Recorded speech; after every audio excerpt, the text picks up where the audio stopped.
This is Tommy, a new accounting intern working at the theatre section at the Opera House.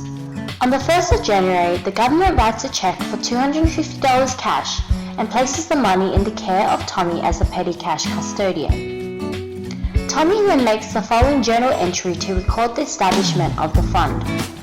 On the 1st of January, he debits petty cash for $250 and credits cash for the same amount. Tommy's boss told him that a petty cash fund is an amount of cash kept on hand to pay for minor expenditures.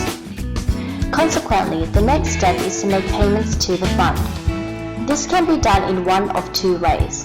1. The cash can be taken out of the fund to make a payment, or 2. Employees can seek reimbursement from the fund for personal payments made.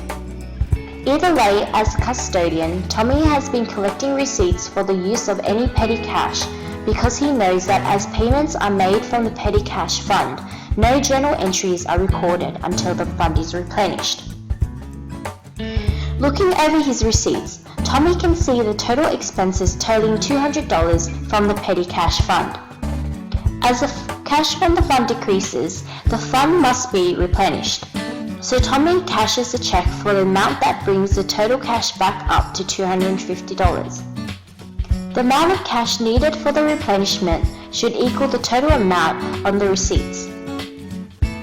Since Tommy's receipts total $200, there should be $50 left in the fund, but after counting, Tommy only has $25 left, meaning he is missing $25 and will need $250 to replenish the fund instead of the expected $200.